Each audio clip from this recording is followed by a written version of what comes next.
Well, hey, friends. If you've ever felt something sacred stir during a movie, especially one filled with spectacle, chaos, and awe, you are not alone. Welcome to Cinematic Scripture, where I help Christians watch attentively, reflect spiritually, and lead from story. Maybe you've heard this line before.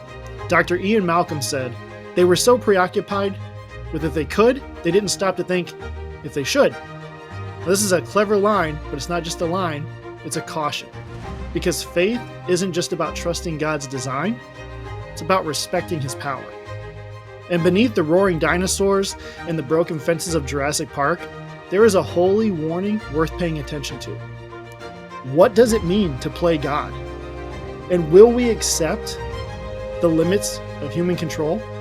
This is Cinematic Scripture, exploring the Bible through film, where faith and film get us to the same table. I'm your host, Kyle. Let's roll film.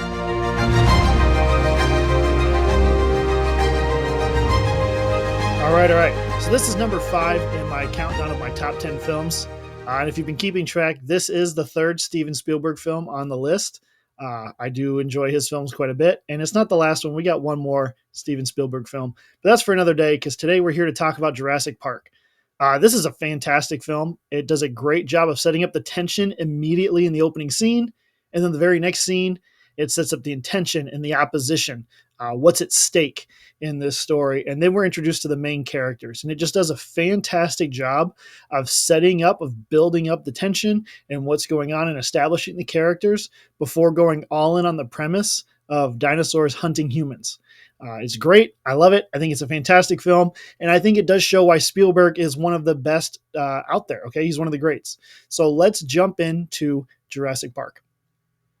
So Jurassic Park is set in a world where science has resurrected the ancient past. It opens with a man who digs up bones and avoids children. This is Dr. Alan Grant.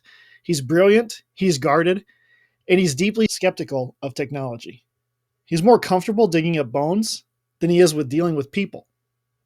But there's an invitation that comes his way.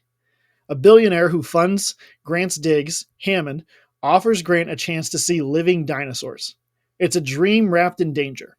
And when Grant arrives on the island, he is immediately swept into the illusion, until the illusion of control begins to unravel.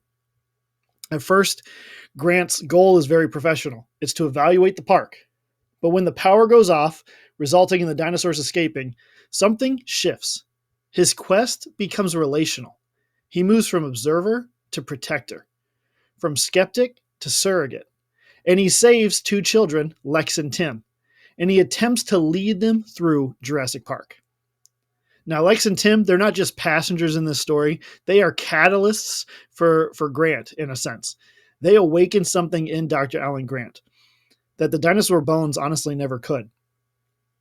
They awaken compassion, responsibility, and even the courage to care. Really, we don't see him care for anyone besides Ellie Sattler up to the point of getting to Jurassic Park. He loves dinosaurs, he loves Ellie, but that changes at the park. And around Grant, Lex, and Tim are other wonderful characters that have their own arcs that swirl around them in this story. We have Ian Malcolm. He's the prophet of chaos, if you will. We have Ellie. She is the voice of grounded wisdom. And then we have Hammond, the dreamer who played God. And let's not forget Nedry, the saboteur driven by greed. Now, each one of these characters reveals a different response to power, to progress, and to awe with what they're seeing. And by the end of the film, Grant has transformed. He holds the children close.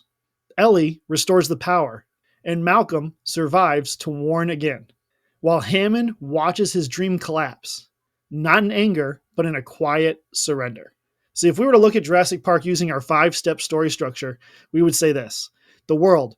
Grant lives in a world of bones, skepticism, and his family adverse. There's a disruption. Hammond invites him to a park where dinosaurs walk again. There's an action. Grant first explores, then he survives, and he protects Lex and Tim. There's opposition that he faces. Dinosaurs, failed technology, and man's hubris. But there's a new world. Grant escapes, transformed by love, humility, and awe into a nurturing father figure. Jurassic Park isn't just a tale of survival. It's a parable of surrender, if you will, of surrender, of stewardship, and the sacred limits of human control. All right, when we want to engage a story, we need to start by listening, not just to dialogue, but to the imagery, the sound, and the silence. So let's start with our narrative lens, letting the story speak first. In the opening scene of Jurassic Park, we're introduced to a machine, a cage, and a death. Before we ever see a dinosaur, we feel its power. And the message here is clear: nature is not tame, and man's machines are no match. Grant begins as a man who dislikes technology and honestly dislikes children. And as the park collapses, he is forced to rely on his instinct, his empathy, his knowledge, and his courage. Grant doesn't just survive Jurassic Park, he becomes someone new as he guides and protects Lex and Tim through its dangerous environment. Then we also have Malcolm, who warns of the illusion of control. Ellie, who acts as illusion is shattered. Hammond, who dreams of the next time and how he will control it better. And then we have, again, Nedry's betrayal, who shows how fragile the illusion of control really is. But it is Grant, in the midst of all these characters, who transforms.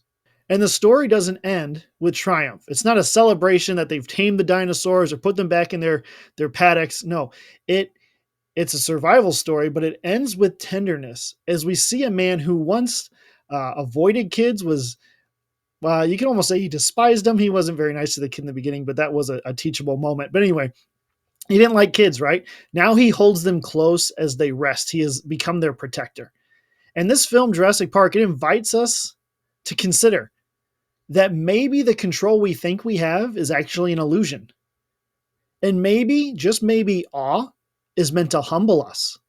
And maybe love, especially when it's inconvenient, is the truest form of humility. It's a form of sacrifice. So I think this is what we can see when we let the narrative speak for itself. There's a lot of conversation here about man playing God and trying to control things and the illusion of control. It all plays very well into each other in this story. So that's the narrative. Let's look at the theme of Jurassic Park. So Jurassic Park deals with the themes of control, chaos, power, and the courage to protect. The controlling of the idea of the film could be summed up like this: the pursuit of control leads to chaos, but humility, protection, and relational courage can still bring transformation. The story, the hero of the story, the person who changes the most or transforms the most is Grant. Okay? He begins with disdain, but he ends with devotion. We have Hammond on the opposite end. He begins with ambition, but he ends with surrender. And I think there's a biblical echo to both of those paths. Malcolm, he kind of plays the prophet in this film, warning of chaos. I love when he's like, I hate always being right, but he warns of this. He warns and he warns and he tells them, but nobody listens. He's like, he plays the prophet. He's like Ezekiel watching the temple be desecrated, like just seeing it as desecrated. And he warns and he laments this. Ellie, she kind of plays the priest. She restores power and tending to life. She cares for Malcolm as he's recovering. She's the one who goes and restores power to Jurassic Park. And then we have Grant, who plays the shepherd as he guards the vulnerable. He's got these two kids, and who better, as Hammond says, I believe it's Hammond, who better to lead two kids through Jurassic Park than a paleontologist? So Grant becomes the shepherd figure in this. And then, of course, we have the main stars of the film, right? The dinosaurs. They're not villains. They're creatures, they're creations, but they're unleashed and uncontainable. And you just don't know what they're going to do or how they're going to respond. And so there's this chaos running through the island. This is a story. Jurassic Park is a story about the limits of man, about the power of nature, and about the sacred act of protecting others. And these are the themes that it plays with. Now that we've looked at the themes and even engaged with the narrative, listening to what it says, let's now turn to engaging Jurassic Park biblically. All right, so to engage Jurassic Park biblically, we need to use our story lens framework. And this is going to guide us beyond just critique. We're not here to review the film. We're not here to critique elements of the film necessarily. This story lens framework is going to guide us into discernment into story shaped living, and ultimately into discipleship. So let's dive into this. First thing we need to ask, is the theme redemptive? As in, does it enhance or does it damage? Yes, the theme of Jurassic Park is redemptive, but only because Grant chooses love over control. Grant doesn't conquer the island, he protects life. Bringing Ellie into the mix. She doesn't fix the system, she restores what she can. Malcolm doesn't win the argument, but he does survive to warn again.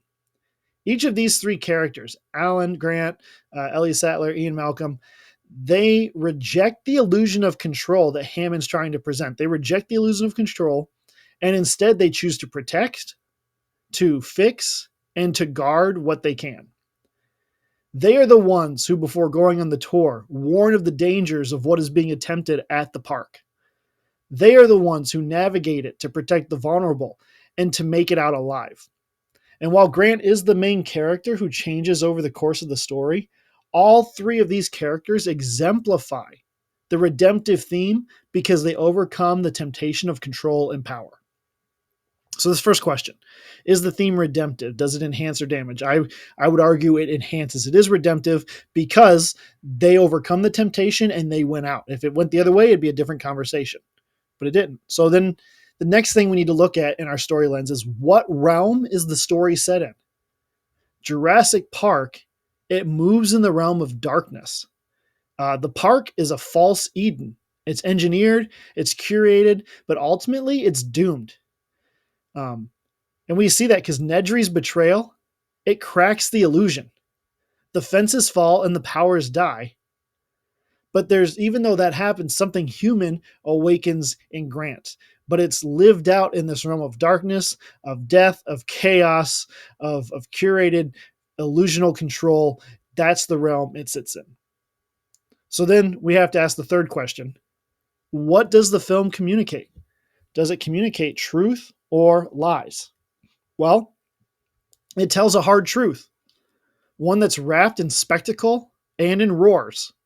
If the film tells the story of a dinosaur park opening with no problems at all, like it just opens, everything's good, then first of all, the film is really telling a boring story, all right? And second, it would reinforce a lie. And the lie it would reinforce is that man can control nature. But that's not what it's saying. That's not what happens. The film communicates a powerful truth, that nature will not be mocked, that it cannot be controlled or manipulated. Not by man. It shows that you think you have this illusion of control because you created it, because you curated it, because you engineered it. But it's like, no, that's not how this plays out. But it also shows a man transformed by love, a man who was distant, who was adverse to children, who is now a shepherd, a father figure, a caretaker of these kids, of the innocent, of the vulnerable. So we see someone who's transformed by love. You want to argue he was transformed by necessity or survival of the fittest, fine. But the point is, Alan Grant continually puts himself in danger to protect these children. And so he is transformed as this story goes. We see a woman, Dr. Ellie Sattler, who acts with courage, right? She goes to help look for the vehicle, to look for Grant and the kids. She's the one who, she goes in to reset the power again. She goes back to find Grant and the kids at the end. And then we also have a prophet in Malcolm who speaks the truth even when he's ignored. He's kind of the comedic figure in a sense. He's mocked, he's ignored, but he still speaks the truth. And so when we think about this, from Genesis to Revelation, there is this arc, this story arc in Scripture of creation, of the fall, chaos, protection, and the hope for restoration. And Jurassic Park, it communicates truth by showing that the illusion of control and power, the illusion of control and power, lead to death. Hammond is the only one of the core island team to live. And that's in the movie anyway. And I've not actually read the book, but from my understanding, spoiler alert, Hammond dies in the book. But in the movie, he's the only one of the core team of Jurassic Park to live, to make it off the island. It is the ones who warn of the illusion and who reject it, who survive, and who ultimately lead others to safety. So when we look at Jurassic Park with, is this theme redemptive? Does it enhance or damage? Is it, what realm is it set in? Is it communicating truth or lies? We can see that we can engage with it biblically, and it does actually give us opportunity to speak about these aspects. We can speak about the illusion of control. We can speak about the sacrifices to care for others. We can speak about being a prophetic voice when no one's listening. We can speak about having the courage in the face of danger to bring safety and restoration. And all of that is there in the story of Jurassic Park. So Jurassic Park warns us that control can be an illusion. And it also reminds us that stewardship matters. Not because we can control creation, but because we are called to respect it, to nurture it, and to protect it. It's talking about the idea of caring and protecting and understanding what your limits are and what they're not, and controlling in chaos and the illusion of it, right? And Grant, he carries that redemptive arc that we talked about as he transforms into a man, get this, who respects his limits. He respects the power of nature, and he embraces the sacred act of protecting others. He is the dinosaur expert, and he respects the Tyrannosaurus for what it is. It is this powerful creature that he comes face to face with. He respects it. He respects the environment that he's in because he understands his limits, and he has humility in that. And he puts his focus then on not trying to control it, but in trying to protect others. All of which are echoes of the gospel. There are echoes of this in the gospel. So just think about that, okay? The redemptive arc is carried through the character of Grant. And honestly, I mean, look, if God can speak through burning bushes and donkeys, talking donkeys, why can't he speak through roaring dinosaurs? So the next time you're watching Jurassic Park, marvel at the spectacle, feel the fear, have fun, and enjoy it. Enjoy the story you're being pulled into. And let yourself be a part of the story. All right? Engage it. But let the weight of it settle in. And then just ask yourself, what illusion of control am I clinging to? Is there an illusion of control in my life that I'm trying to cling to? And what act of protection is God inviting me into? What is God inviting me into to protect, to steward, to take care of, even if it's inconvenient? So we just watched Jurassic Park. Credits are rolling, and now we're going to sit with this. And as I sit with this story, I'm reminded that awe should be sacred. It is sacred. That control is fragile. And that love, especially inconvenient love, is also sacred. What is the story saying? Can I suggest to you, creation cannot be contained and love cannot be engineered. What is this story stir in me as I watch this? Humility, that I can't control everything. I can't curate controlled environments and actually think I have control. Like, that's an illusion. So humility, to understand my limits. Wonder at things that are beyond my grasp and understanding, instead of saying, oh, I can figure this out because I'm advanced and I'm like, no, come on. Like, let there be some wonder in the world. I think it also stirs a hunger to protect what's vulnerable. I love that Grant jumps into this role of protecting these kids, because there's this innate responsibility within him that he understands this is the right thing to do. And you could even speak to that. He gets it and he does it. So this hunger to protect what's vulnerable. And it stirs in me to not give in to the temptation or the illusion of control. So that's what it stirs in me. So how should I respond? How does Scripture respond to Jurassic Park? Sentence I probably thought I'd never say. How does Scripture respond? Anyway, but seriously, how does Scripture respond to this story? How should I respond? Well, Genesis 1 and 2 tell us that creation is good, but it's not ours to control. It's ours to steward, and govern, and watch over, but not control. Psalms 8 talks about how the idea that we are stewards. We're not sovereign, we're stewards. And then I think even to Grant, willing to risk his life for the vulnerable, John 10 reminds us that the good shepherd lays down his life for the sheep. Am I saying that Alan Grant is a Christ figure in this film? No. But the willingness to sacrifice, to put yourself in danger, to lay your life down for someone else, that is a theme that is very much tied to the biblical story. So maybe the most sacred thing I can do today, as the credits wrap up, as I get ready to go on with my day, maybe the most sacred thing I can do is to let go of control and instead just choose to protect what has been entrusted to me. Thanks so much for watching with me. I hope this story can help you carry the gospel story. And if you've ever felt the sacred stir in a scene and thought, I think this means something, but you didn't have the language to name it, then Seeing Gospel and Story Challenge is your next step.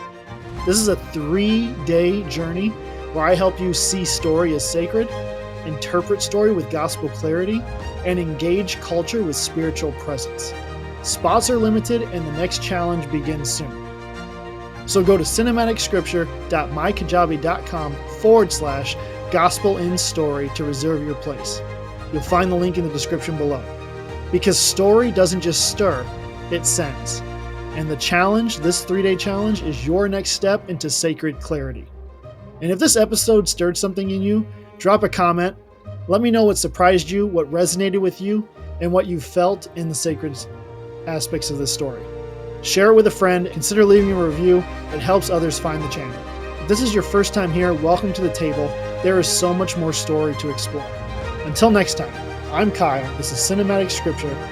Watch attentively, reflect spiritually, lead from story. And if you're ready to move from watching to engaging, step into the challenge. Because discipleship, it lives in what we pay attention to and in the stories we dare to enter. I'll see you next time.